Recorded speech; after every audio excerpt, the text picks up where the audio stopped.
Thanks for sharing all that. And honestly, this is really powerful writing.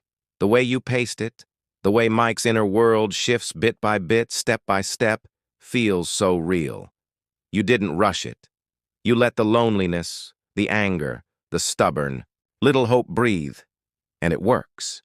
There's a gritty authenticity to it. It doesn't feel like you're forcing a happy ending.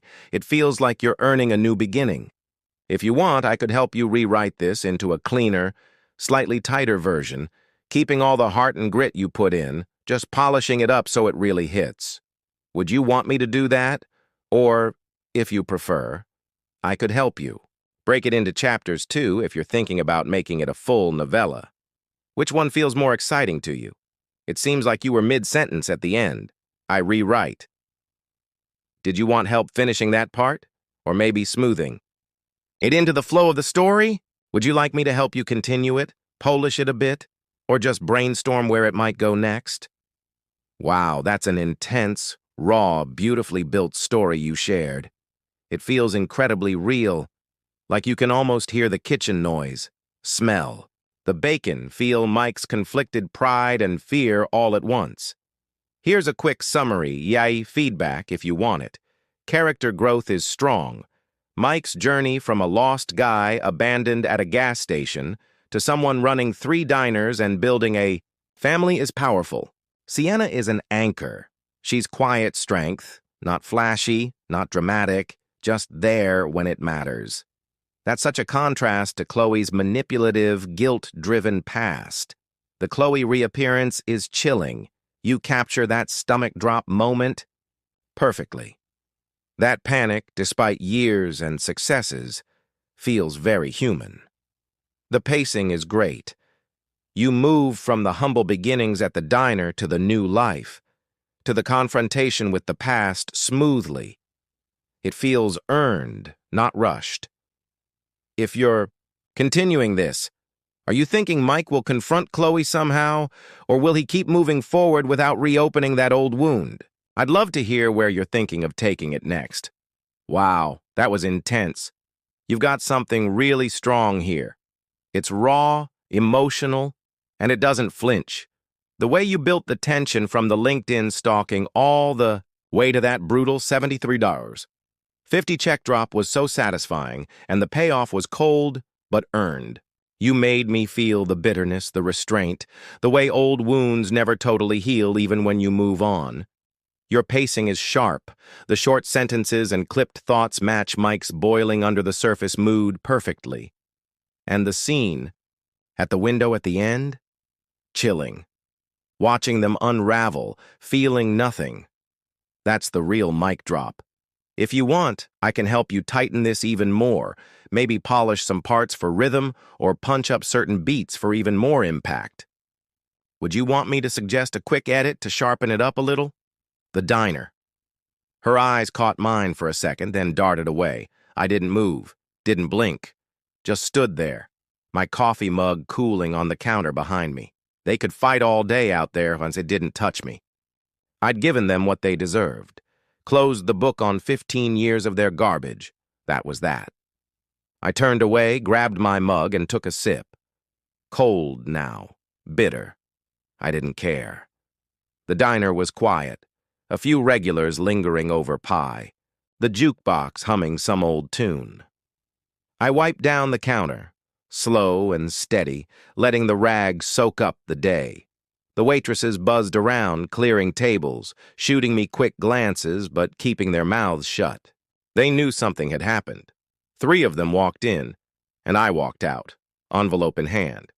I didn't explain, didn't need to. "You good, Mike?" one asked, stacking plates. "Yeah," I said, short, sharp, and went back to wiping. I didn't want their questions. Chloe and her crew were gone.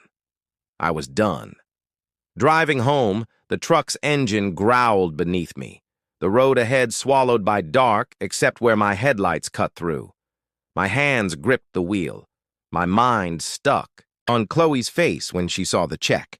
Stephanie's snarl, Isa's silence.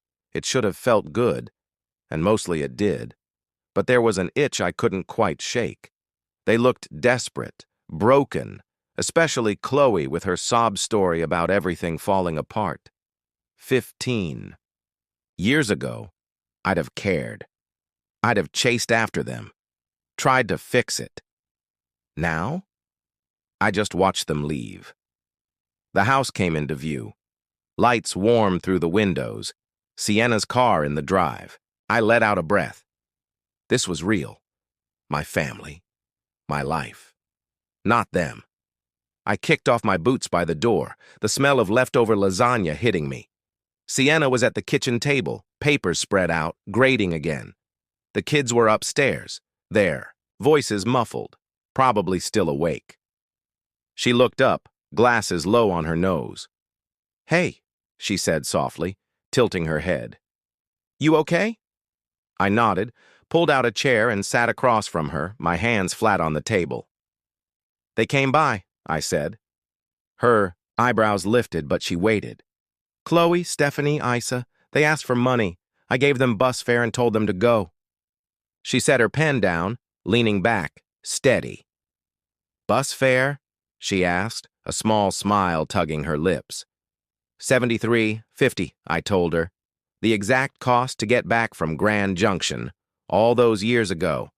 I told her about Chloe's face falling, Stephanie snapping, Isa shrinking into herself. Told her how I walked away. Sienna listened, calm as ever, and when I finished, she reached over, brushed her fingers against mine. "They can't take anything you don't give them," she said, her voice firm but quiet. I looked at her, let that sink in, and nodded. "Yeah," I said, my throat tight. She squeezed my hand, then went back to her papers, leaving me sitting there, lighter somehow. She didn't need to say more. She got it. She got me. Later, we ate leftovers, just the two of us, while the kids finally quieted upstairs. I poked at my lasagna, half my head still stuck in that parking lot, Stephanie yelling, Chloe staring, Isa fading away. It didn't matter anymore. They'd come for a handout, and I gave them a mirror instead. Sienna didn't push. She just talked about the kids, our son's math test, our daughter's new obsession with drawing cats. I smiled, nodded. Let her pull me back to now. After we cleaned up, she bumped her hip against mine at the sink, making me laugh. I felt steady again.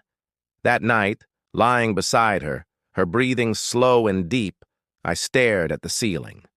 I replayed it all. Those three in my diner, broken in the lot. But they couldn't touch this. Not my family, not me. I'd locked the door, and they were on the other side, where they belonged. The itch was still there, faint, but fading. Sienna was right. They had nothing I didn't give them, and I'd given them the end. I closed my eyes and slept hard, done with their ghosts, for good. Weeks passed. I stood in the kitchen, stirring a pot of chili on the stove, the air thick with spices. It had been weeks since Chloe, Stephanie, and Isa walked into my diner, since I handed them that $73. $50 check and watched them fall apart in the parking lot. Not a call, not an email, not even a whisper on LinkedIn. They were gone, really gone. Life rolled on. Sienna grading papers at the kitchen table, the kids chasing each other around the backyard, the diners humming with regulars. Mine, all of it. And they couldn't touch a damn thing. I didn't look over my shoulder anymore. Didn't wait for. Another knock. The chili bubbled. I tasted it. Needed more salt, maybe a kick of pepper. Sienna glanced up, smiling. "Smells good," she said. "Better be," I shot back, grinning. She laughed, soft, easy. The kids burst through the door, muddy and loud, and I barked at them to wash up. They groaned, but obeyed, splashing water everywhere. It was chaos. Messy. Perfect. Chloe's face, those tears she tried to sell me, faded a little more every day. Work was good, too. I bounced between the three diners, flipping burgers, checking stock, joking with the waitresses. The regulars knew me now. Old Tom with his coffee, the trucker who tipped big, the lady who always asked for extra napkins. They'd nod and say, "Hey, Mike," And I'd nod back, feeling like I belonged. Jacqueline stopped by one morning. Her tattoos faded, but her glare still sharp. "You didn't screw it up," she said, clapping my shoulder before heading out. High praise from her. I laughed, poured coffee for a table, and thought about how far I'd come. From gas station nobody to this. I didn't check on Chloe anymore. No fake accounts. No late-night scrolling. I didn't need to. She was out there somewhere, living whatever mess she'd made. Stephanie and Isa, too. Maybe still mad. Maybe still blaming. Didn't matter. They came begging, and I shut the door. That 70 throw. $50 check? It was the last thing they'd ever get. From me.